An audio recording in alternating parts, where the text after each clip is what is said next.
Siraj-ud-Dowlah was ruling over Bengal. Due to his impulsive nature, he had some opponents in his state. During this period, the British East India Company built a fortress around the trade centre in Kolkata on pretext of security reasons, without taking the permission of the Nawab. But Nawab Siraj-ud-Dowlah destroyed the fortress. When this news reached Madras, a small army of the company, led by Robert Clive, reached Bengal in order to help the Kolkata trade centre. In spite of the army of the East India Company being strong, they realized that it was not easy to defeat the Nawab's army. So Robert Clive resorted to treachery. A conspiracy was planned in order to defeat the Nawab, in which the Nawab's commander-in-chief Mir Jafar and Seth Amichand were coaxed to join. On the pretext that the Nawab is unnecessarily harassing the people, a war was declared at the ground near a village named Plassey. The Battle of Plassey was fought on 23 June 1757 AD. The battlefield of Plassey is situated 38 kilometers from Murshidabad, West Bengal. According to the plan, Mir Jafar lost the battle. Siraj-ud-Dowlah was defeated. Due to Robert Clive's treachery, the Battle of Plassey ended in just half a day. The company, as a result, got a freehold over 24 Parganas. Mir Jafar was made the Nawab of Bengal. Thus, the foundation of the company's rule in India was laid with the Battle of Plassey in 1757. The Britishers made Mir Jafar the Nawab of Bengal and under different pretexts tried to extract plenty of wealth from him. Due to their greed to gain more powers, the East India Company managed to dethrone Mir Jafar and made Mir Qasim the Nawab of Bengal. Mir Qasim proved to be more ambitious than Mir Jafar and thus became a threat for the company. Hence Mir Qasim was removed and Mir Jafar was again made the Nawab. Mir Qasim took refuge with the Nawab of Awadh. During this time, the Mughal Emperor Shah Alam had come to Awadh. So all three of them decided to join hands and fight the company unitedly and thus declared a war. At Buxar, the East India Company fought against the United Army on the 22nd of October 1764, in which the United Army lost. Thus, the company got the Diwani rights, or the right to collect revenue, to Bengal, Bihar and Orissa. The English government passed a regulating act in 1773 AD, according to which the governor of Bengal was made the Governor-General, and all the trade and political activities of the company were brought under his direct control. The Mumbai Madras governor and his council were brought under him. Thus Warren Hastings became the first Governor-General of India. During his tenure, the First Maratha War and the Second Mysore War with Hyder Ali of Mysore were waged. The problems for the East India Company increased because it had to face both powers simultaneously.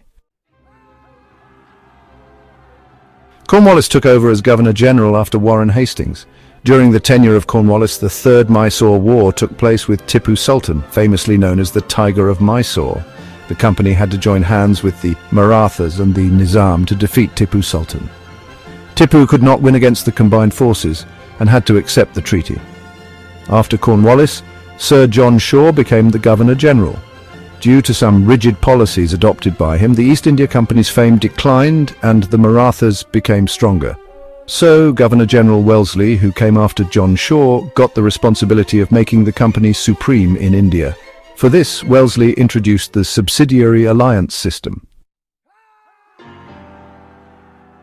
The army trained by the East India Company government will be provided to the state that accepts the system. In return, the state accepting the system will provide for the army or give away provinces with equivalent income to the British. Without the permission of the company, the state will not wage war or sign treaties with other states. There will be one English representative in the State Assembly. Other foreigners are not to be employed in the state.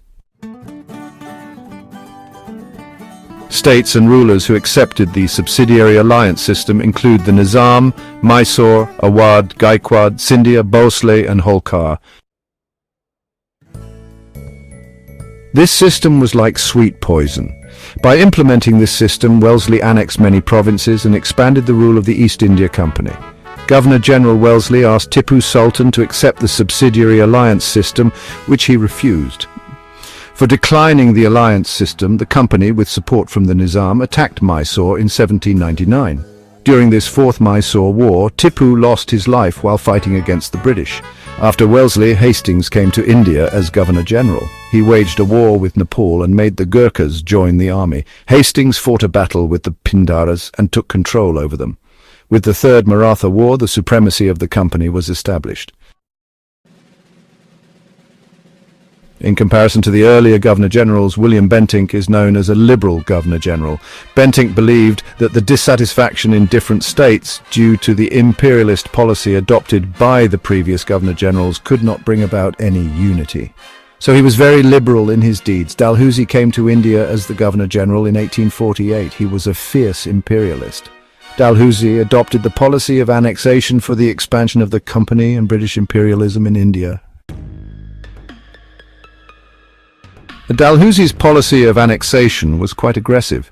He pursued annexation by war and also annexed territories when a king died without an heir. This happened in places like Satara and Jaipur. There were also annexations on the pretext of mismanagement and debt collection. In some cases, territories were annexed to end what was considered a mere namesake rule. Examples of such annexations include Punjab, Pegu in Lower Burma, Awadh and the Nizam's province in Karnataka. Other regions like Sambalpur, Udaipur in Madhya Pradesh, Jhansi, Bhagat, Nagpur and Tanjore also fell under his policy. Besides being an imperialist, Dalhousie was also a reformist. During his tenure, the first railway line in India between Mumbai and Thane was established in 1853. He also introduced a wireless system between India and England, set up the Public Works Department and promoted English education. Dalhousie passed laws to ban child marriage and advocated for widow remarriage. Within 100 years, from the Battle of Plassey in 1757, the British rule and empire expanded significantly. However, this expansion led to dissatisfaction among Indian states, which eventually manifested in the form of the first struggle for independence in 1857. When we evaluate the 100 years of company rule in India, we realize that India, which had an enviable position in the world in the previous centuries, became merely a country that produces raw material for England and a prospective market for goods produced in factories. Bengal exported cotton cloth, raw silk, sugar, jute and muslin from 1708 to 1756. But after the dual power policy, the glitter of the economic prosperity of Bengal faded. The dual power policy, or Dvimukhi Shasan, was introduced for the first time in Bengal, whereby the power of collecting revenue was with the British while the responsibility of people's welfare was with the Nawab. Thus the British got the power without any responsibility, and the Nawab had the responsibility without any power. This was known as the subsidiary alliance system, which ruined Bengal economically. The unfair revenue collection policy by the company made the Indian peasant a debtor. The British government imposed unfair taxes on the Indian cloth industries. They adopted various deceitful practices to ruin the prosperous Indian industries, because of which it completely collapsed. The Indian artisan became poor and unemployed. The company traders forced the weavers of Bengal to sign contracts for providing designated quantities of cloth in a short period. If the weaver refused, he would be punished by being lashed or jailed. Before the arrival of the company, the Indian villages were self-reliant and prosperous, but under the company rule they became dependent and poor.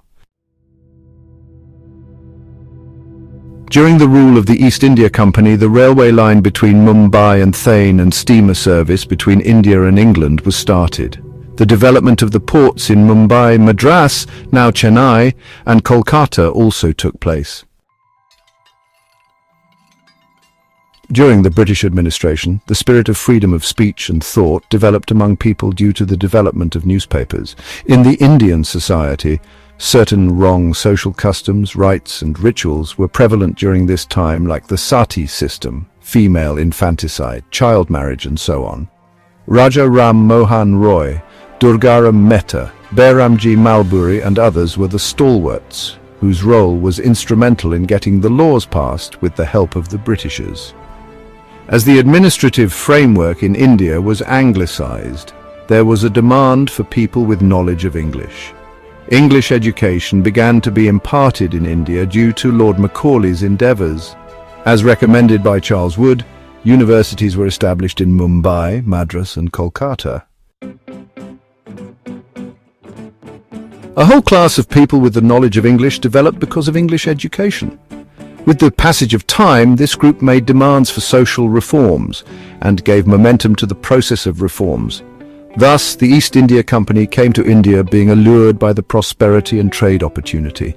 The company rule in India produced certain good and bad results in the political, economic, social and cultural fields. The company adopted the policy of making England prosperous at the cost of India, and the reforms they made in the administration for their own interest indirectly proved to be beneficial for India.